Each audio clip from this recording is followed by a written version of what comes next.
Well, let's dive into this one. It is our big story. Michigan and Michigan State going head-to-head. The Wolverines come in at 7-0. It's their best start in 5 years, ranked 6th in the nation after starting the season unranked. They'll be visiting a Spartans team that also started unranked, now ranked 8th nationally, off to its best start in 6 years. First time ever that both teams have been 7-0 or better for this matchup. Massive stakes for both coaches. We all know this is a big week and what this is all about. Playing the school down the road for the Paul Bunyan Trophy. Big game for our players, for our university, for our fans, our alumni, all of our former Spartan dogs. It's a rivalry game.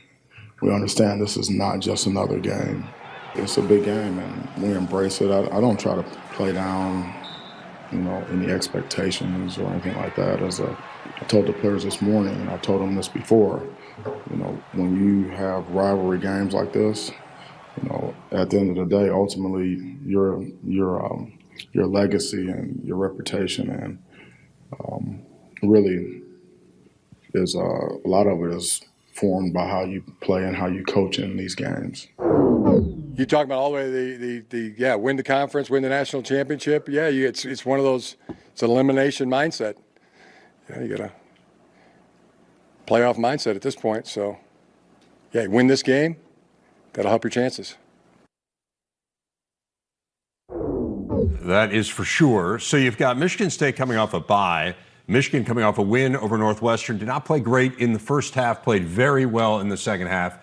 Which situation would you rather be in as a head coach? It's funny. I got a comment. You notice how when it's Ohio State, Michigan, Michigan State, it's the team down the road or the team north of here. We're not going to say their name. Nobody mentions it. You're going to have to pull out a map to figure out who we're playing. Yes. Oh, that's great. But, having a bye week, well, there's advantages, and everything is in the eyes of the beholder, I guess you could say. The team that gets the bye, you get a chance to get healthy.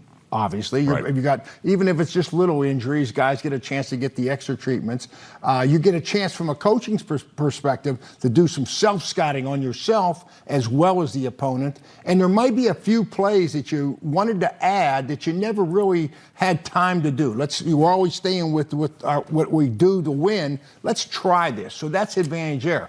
Now, by playing a game last week like Michigan, momentum is the biggest thing. You got momentum. You got confidence because you're coming off a win. That's the key. If you're coming off of a loss and have a big rivalry game, boy, it takes a lot from a coach's perspective to get everybody back on board. So you come off a win, you got momentum. And the third thing, there's actually less, I call it elevator noise. The media, us talking about the game. Michigan State kids, players, coaches, everybody, they've been talking about this game for 2 weeks. Right. Where Michigan, it's just 3 days. So from a coach's perspective, I like that. So, again, it's all a matter of, Michigan State will say it's to their advantage. Michigan will say it's to theirs. It's we'll wait and see. I guess we'll know roughly 4 Eastern on Saturday afternoon. Who wins the game? They'll say, "I'm glad I had that vibe." Exactly. One of the great stats in this rivalry is that the team that has rushed for more yards has won the game 45 of the last 51 meetings. So the run game, it plays a huge role in just about every matchup, but especially in this one. You look at the numbers on these two. Michigan leads the Big Ten in rushing. They're 5th in the nation. Michigan State has the nation's leading rusher in Kenneth Walker III, though the Spartans are more balanced between the run and the pass. They're 7th in the Big Ten in total rush yards. Who do you see as having the edge here in the run game, Coach? Well, boy, Michigan, I would say, has a slight edge just because they use more running backs and they can keep guys fresh. In a game like this, an emotional game like this, all the players, everyone's going to be excited. That uses energy, and getting ready for this game. And when you're able to rotate backs like they can with Hastings and Corum, you can keep those guys fresh. And one might be a little bit off. And so now the other guy's hot, so you use him as compared to maybe, and I said maybe, Michigan State situation where you just have one running back and, hey, it's him. If we're going to win, we're going to get on your back and you're going to have to carry us. Yeah, and I think you worry a little bit about guys getting banged up, right? Because they don't have a whole lot behind Walker, whereas, as you say, Haskins and Corum, a really good 1-2 punch for this Michigan team this year. The concern for them has obviously been the passing game, and as we compare the numbers there, Michigan is 55th in the nation in passing efficiency. Michigan State is 16th. They're a big play offense. Now, the Wolverines have gotten better over the last month, more passing yards than rush yards in 3 of the last 4 games. It was actually 3 in a row until they ran the ball so well last week against Northwestern. But MSU's clearly better on this front, and not having Ronnie Bell has hampered Michigan, no doubt, after he got injured in that first game. So how big an issue in your mind is the lack of that kind of vertical passing game for the Wolverines? I think the quarterback play and the big pass plays is going to be the difference in the game. And the why I say that, you can't get big pass plays down the field if you're not running the ball, in my opinion. I mean, you've got to get the defense to be committed to stopping the run. And I guarantee you that Mel Tucker and Jim Harbaugh had the same talk with their teams on Monday or Tuesday, whenever they got together to prepare for this game. We got to stop the run. And it's easy to say that when you see the numbers and you watch the tape. So what does that fall into? And I think that's why Michigan started off early. We're going to make a commitment to the run. And then as teams started ganging up on them, the play action passes start becoming more and more, part of their game plan. And where Michigan State just came out, and I think right off the get-go, they were going to be balanced. I mean, they didn't know maybe how good Kenneth Walker was going to be, to be honest with you. And all of a sudden, so it's going to be the run game, absolutely. Both teams are going to come out, but watch the quarterback play. That's where the big plays are going to come. That's, in my opinion, that's where the points are going to come in this game. I think the thing that concerns me after watching Michigan last week is you throw the ball 32 times against Northwestern, who has not been great defensively this year, to say the least, although it seems like they're getting a little bit better here last couple of weeks. But this isn't a great defense. Let's agree on that. 32 pass attempts, 163 passing yards. Yep. I mean, that's roughly 5 yards per attempt. That's not good enough. With two things that jumped at me, because the perception was that Michigan State had so many more big plays than Michigan, because that's how they've won a lot of their games. Where I think one's had like 60, Michigan State, and Michigan's had 50. Yeah, it's not that different. It's not that different. The one area when you talk passing game, and this really is interesting, Michigan State is last in the Big Ten in giving up passing yards, but they're first in the Big Ten in sacks.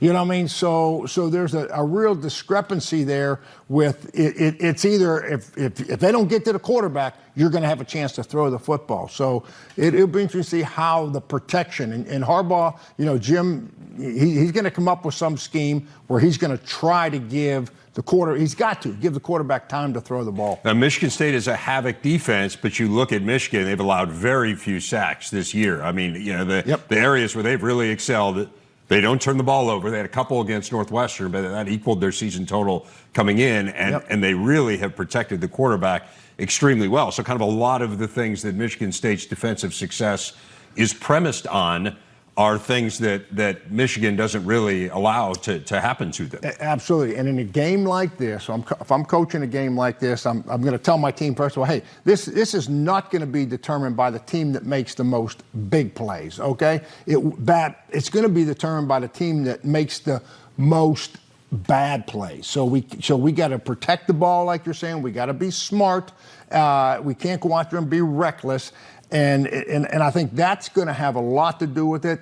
The other area that I'm going to stress like crazy this week is special teams. And when you look at it, you say, who's got the edge in special teams? I mean, you got to give the edge, the punt return, obviously, to Jaden Reed, Michigan State.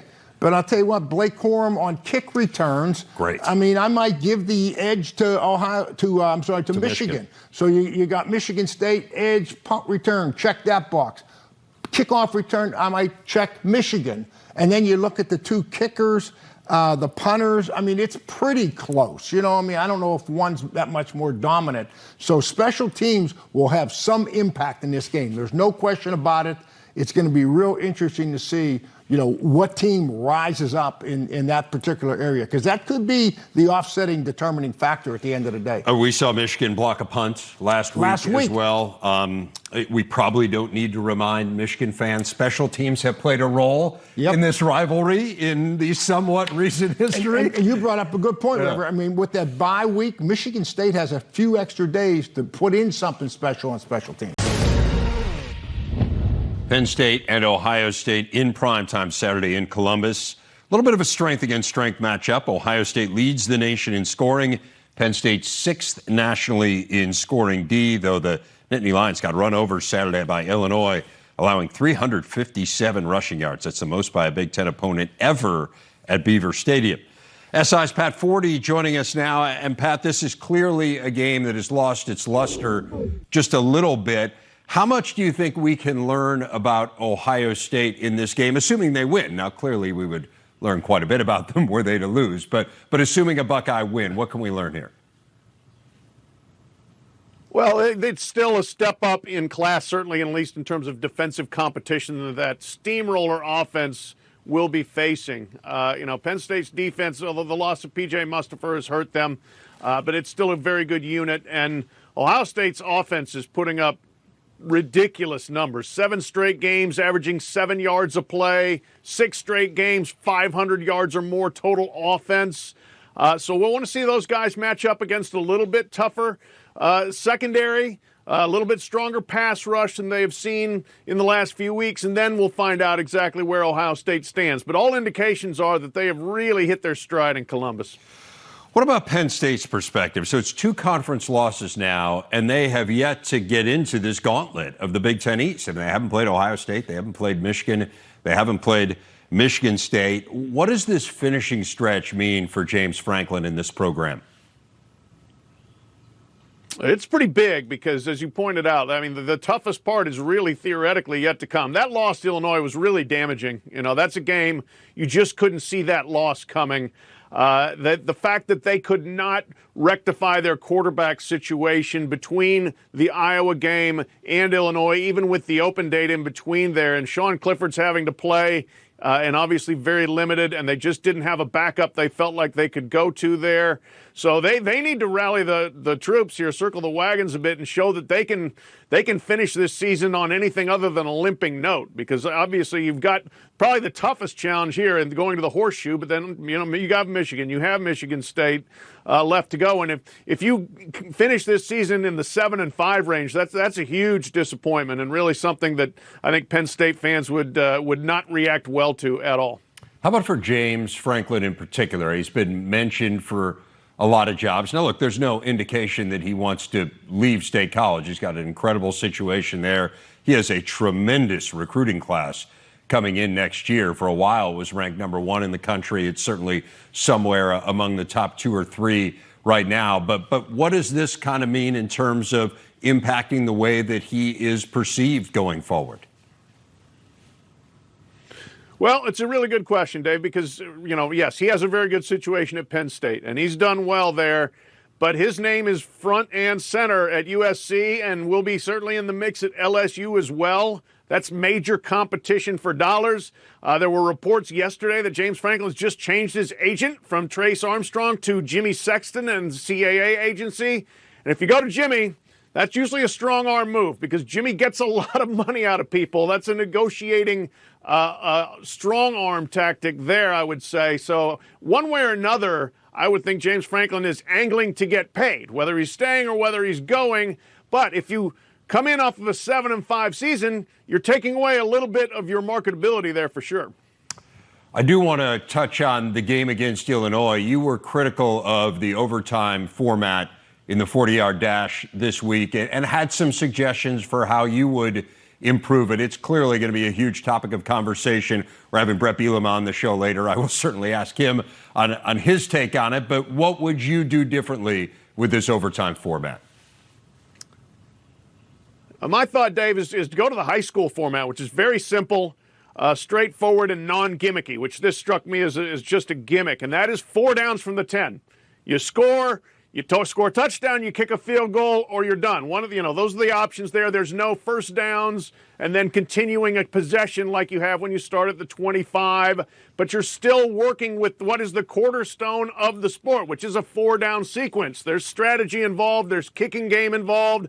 The object, and I talked to somebody from the NCAA rules committee Sunday, is obviously player safety. It's well-intentioned. They don't want a game like Texas A&M LSU from a couple of years ago that went 197 snaps. That's dangerous for exhausted players. You can have a more limited number of snaps if you start every possession on the 10 than on the 25, and hopefully without having to rely on a one-play penalty kick sort of situation that they have now with the 2-point conversion. So I would like to see, I think there's a middle ground between what overtime used to be and this move to where they are. I think the sweet spot's in between with the high school rule.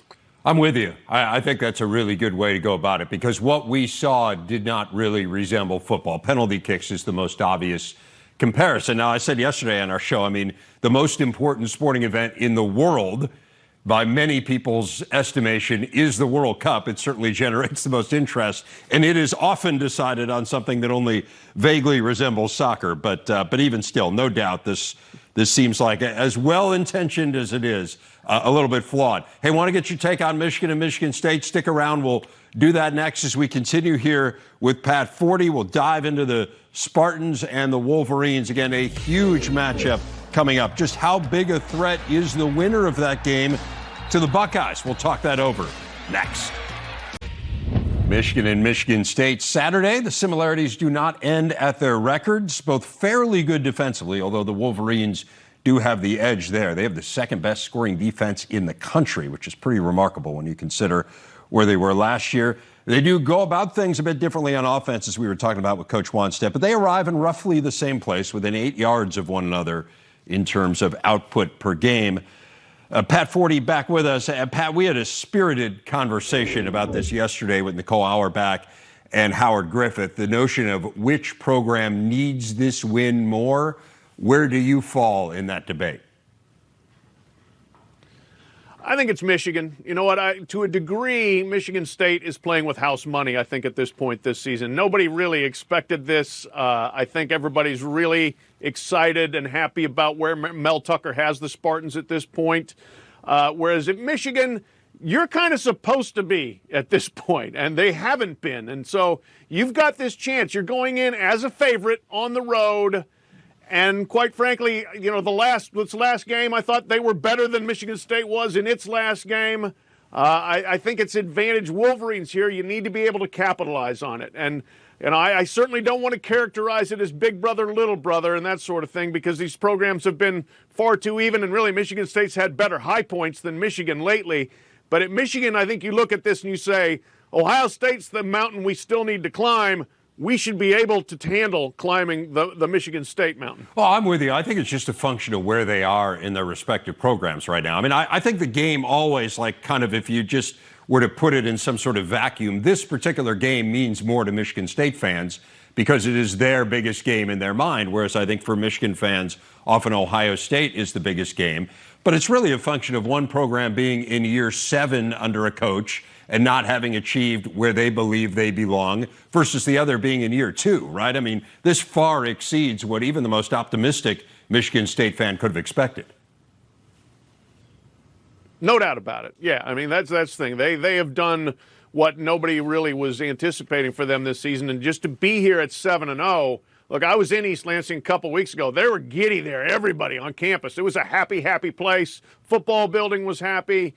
They're not sitting there saying we have to win this game to validate ourselves or anything like that. I think they feel like they've already gone a long way towards doing that. Now, you win the game, hey, Mel Tucker can run for mayor of East Lansing, but still, as it is, he's a very popular guy. So what about Michigan? I know you spent some time with Jim Harbaugh a couple weeks ago as well.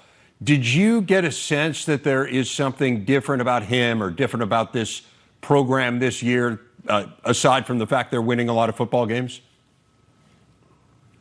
A lot different. It was really an interesting visit with him. First of all, he says he's at his NFL playing weight of 215 pounds. He had gotten a little bit kind of heavy by his standards, and he had lost a bunch of weight. His belt was kind of like looped around on itself in his trademark khakis when I spoke with him because he's dropped so much weight. Young staff, new staff, he's working out with the staff in the mornings now. A lot of energy, a lot of enthusiasm, I think, that he's feeding off of from the younger staff. And I just think that he's in a really good place in terms of mentally, emotionally, and his excitement level about this team. One of the things he said over and over, Dave, when I was talking to him, is that these guys like football. I've got guys that like football. And I think that might have been a little commentary on last year when there were some opt-outs and some other things going on. But he likes everybody that's around him right now in Ann Arbor. How much of a threat do you think the winner of this game is to Ohio State?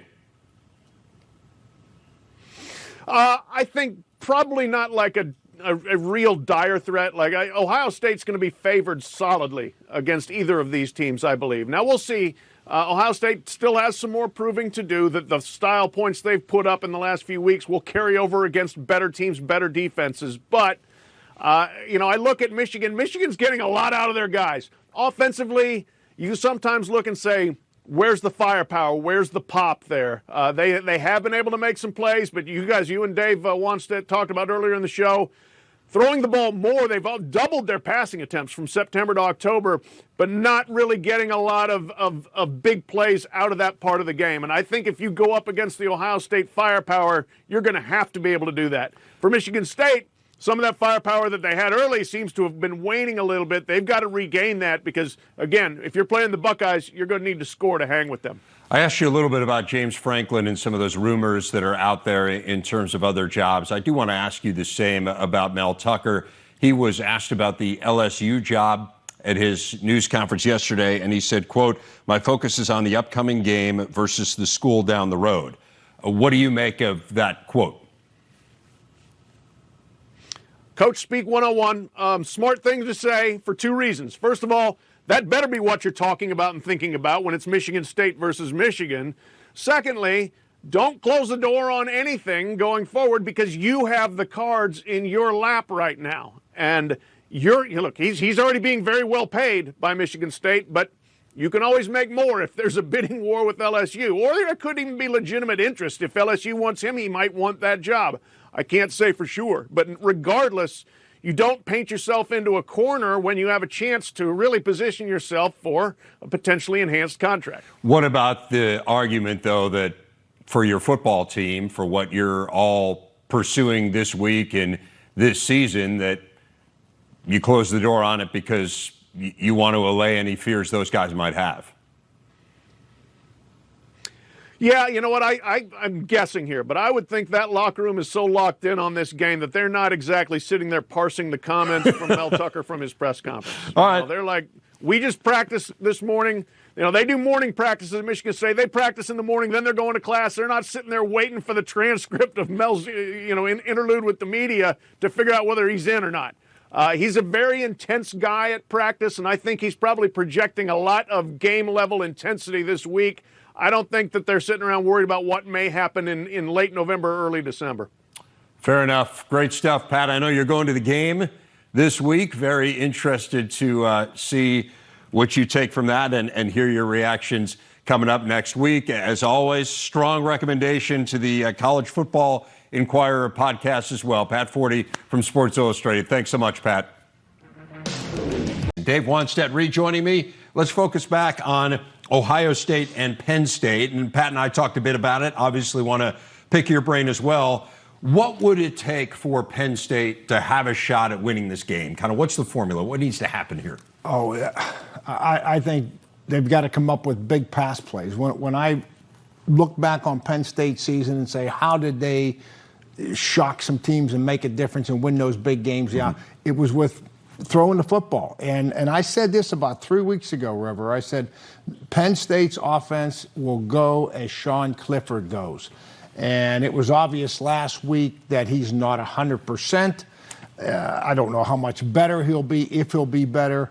But, that offense, a big part of that run game is Sean Clifford, in my mind. In big games, he needs to be a factor. And if I'm defending Penn State and he is not a factor running the football, they're almost one-dimensional. I am really not overly concerned about them running the football. You know what I mean? So now, if you can defend the pass, you're going to have a chance to beat them. The Sean Clifford, a quarterback run, it brings a whole different stress level to a defense. So, he's going to have to play, and he's going to have to make some plays in order for them to win. It may be too simple, but I think that's where they're at. How do you handle that as a coach? I mean, it's a tough spot to be in. We saw Taquan Roberson. The sense certainly was in the Iowa game that he wasn't quite ready for this kind of spotlight. And so it's understandable why, if Clifford wanted to play, which clearly he must have, and he said, hey, I can go, you understand why James said, all right, well, let's give this a shot. But to your point, I mean, you're kind of playing with one hand tied behind your back because you lose that dimension of the running quarterback. Yep. You don't have a very good offensive line for whatever reason. They're just not there. And they haven't been there really for a while. I mean, they weren't a great offensive line when they had Saquon Barkley behind him. But this is a good running back room, and they still can't run it. So what do you do offensively? How do you try to maximize? If your quarterback can't move, you're really limited, number one. And, you have to keep running the ball. To me, I would never abandon the run, and so I would stay with it and try to get some big pass plays.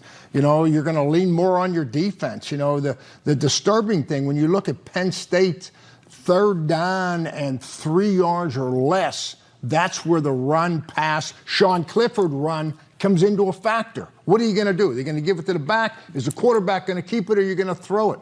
They're 40%, Rever. I mean, that's bad. I mean, they're not converting the first downs like they could, so then they're punting the ball, putting the stress on their defense. Would their defense play 36 minutes last game? I mean, that's way too much. I mean, they need to convert those first downs and then take their shots. It's just not happening right now. They're stuck a little bit, and I'll tell you what, Ohio State is getting better. I mean, when I say Ohio State, hey, hats off. Boy, Ryan Day is as good as there is in the country, and we know that offense. But you know what I'm fired up about? The defense.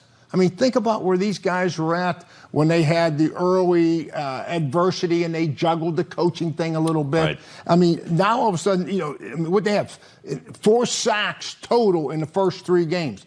Now that they've got 24, I believe, 24 sacks, second in the Big Ten. And I talked to a coach up there, and they're playing more double high safety.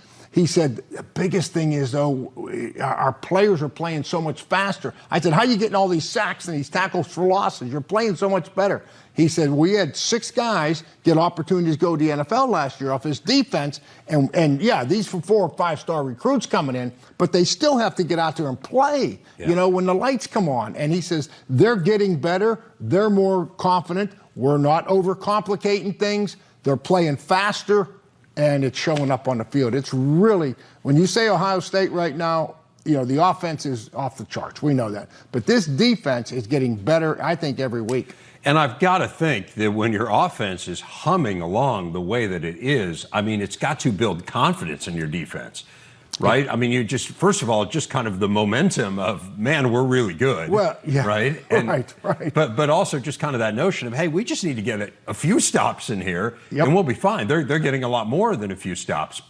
But to me, that's got to be a big part of it too, right? It just all kind of feeds off each other. And it changes your, we were never this good at Pitt. At the University of Miami, we were, know, and I remember the offensive coordinator walking by, and I would say, how many can we get this week?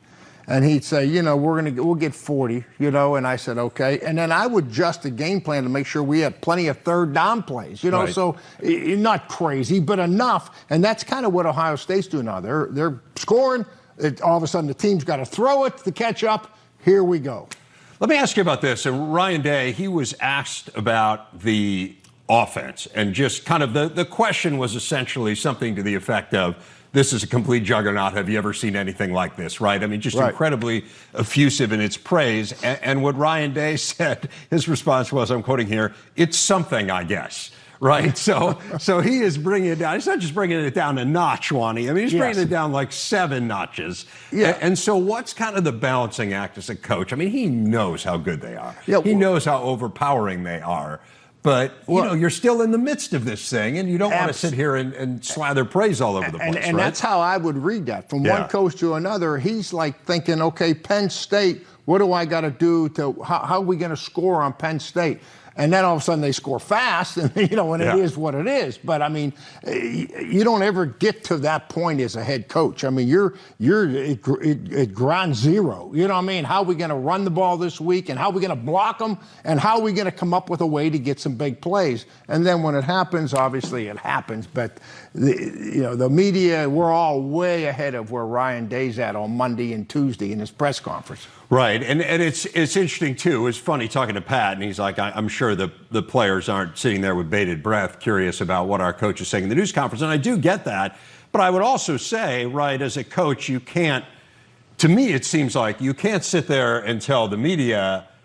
And it's a little apples and oranges, but you can't tell the media, yeah, this is the most overwhelming offense I've ever been around, right, and then go to practice and say to the kids, hey, we got to buckle down, right? I mean, because then they're kind of saying, hey, you're talking out both sides of your mouth a little bit, right? Yeah, you got that figured out exactly. I mean, you're speaking to your coaches, you're speaking to your players. When you have a press conference, it's not just the media and the public you're talking to. Yeah, it's fascinating stuff. This will be real interesting. I mean, I think this could get a little bit ugly. I really do. I mean, I think Ohio State is hitting on all cylinders right now. And Penn State, when you lose a game like they lost to Illinois, and you lose because a team ran it down your throat, that takes the heart and soul out of your whole team. It's not like getting beat on a 60-yard pass and you say, oh, geez, right, if you would have covered them good, we're fine. No. They got physically manhandled. It was no fluke. I mean, They were completely dominated on the line of scrimmage. Yep. Both lines of scrimmage completely dominated, and we are going to talk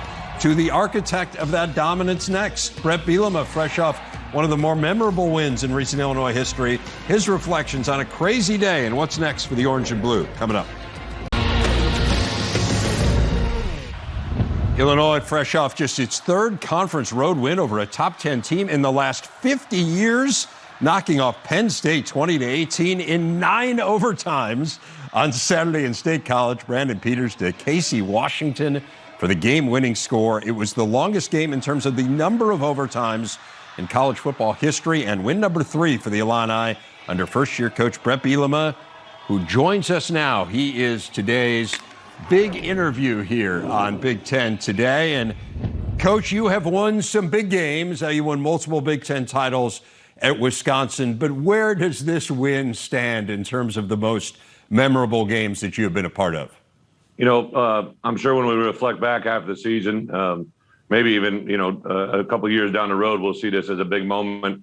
Kind of what you said, like I told our kids on that plane going on that plane ride over there, 74 guys are go to expect success, right? That wasn't a fluke what we did. 9 overtimes, the way that we ran the ball, the way we controlled the ball on defense, it wasn't a fluke. And I made those guys understand that was an earned victory on Sunday. After the game, the hoopla, the energy was overwhelming. And I'd been in those moments and I didn't realize how big a deal it was until I kind of sat down with Josh Whitman, our AD, and he's like, Bret, that's happened 3 times in 50 years. He hadn't experienced it as an AD, and our players surely hadn't experienced it. So I really have to be guarded with our players, especially today in a meeting, right? That's more of the expectation, not the exception. And I need to keep driving that into their mind and in their heart and into their soul, and really with our fan base, everybody in our building. This has got to be the standard. It's not the exception, and that's got to be a process. What does it say more broadly about the direction that your program's taking, Bret?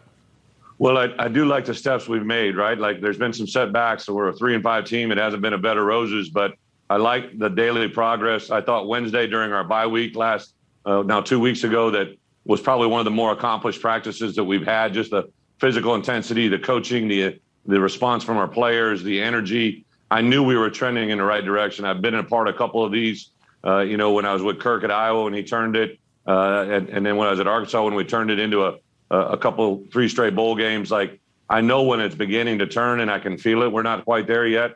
Dave, one of the things that's unwritten is we had 3 guys go down offensively during the course of that game. But Darian Lowe, who's a great player for us, went down. Pilstrom came in, did unbelievable. Art Sikowski goes down in the middle of the overtimes. Chase Brown goes down in the middle of the thing. That's 3 offensive starters, and our guys maintained it and sustained it, and that's really special.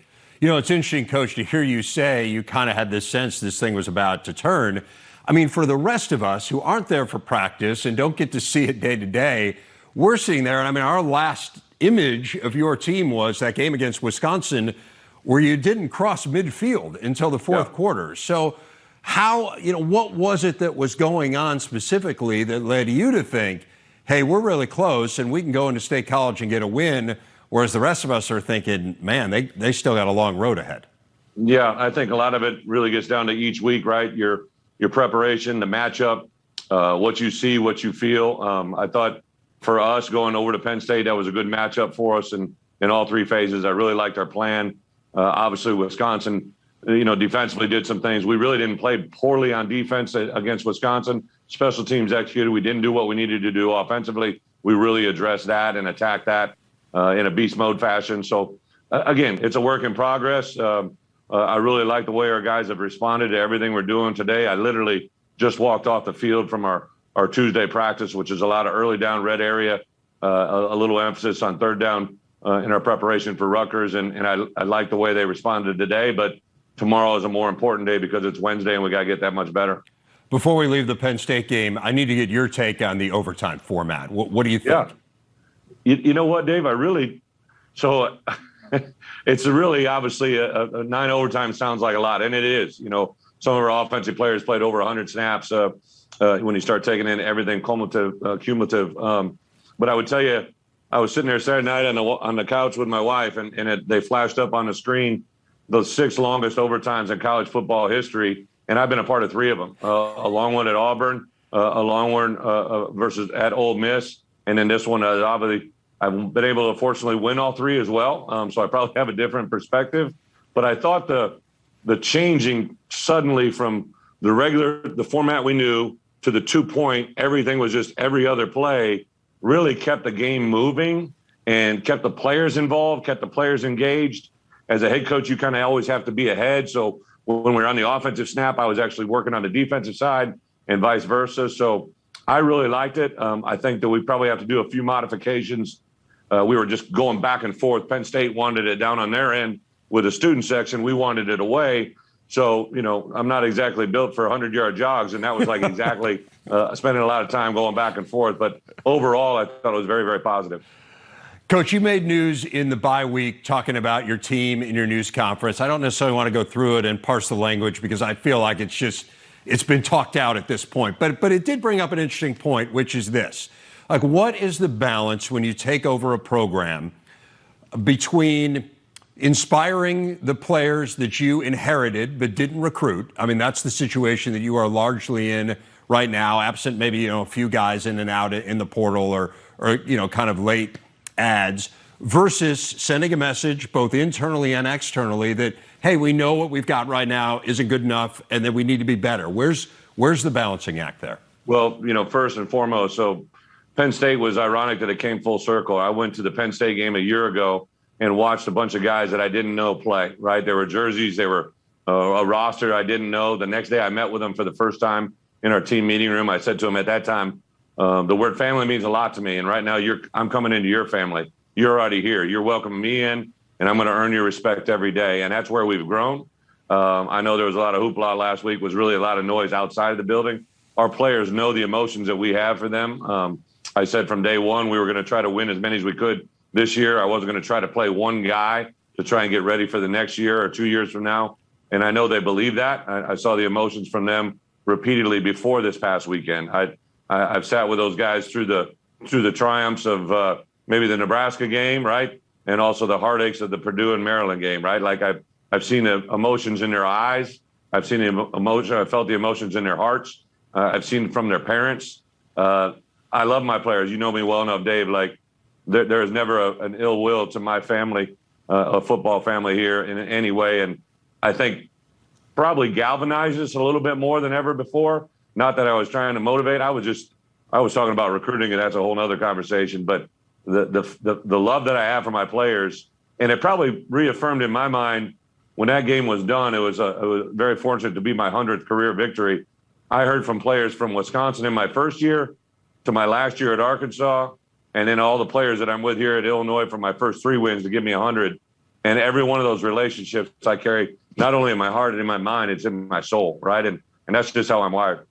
Well, Coach, congratulations on the win. Looking forward to seeing you guys back on the field Saturday against Rutgers. Thanks so much for your time. Always really appreciate it. Thank you, Dave. Appreciate it. ILL.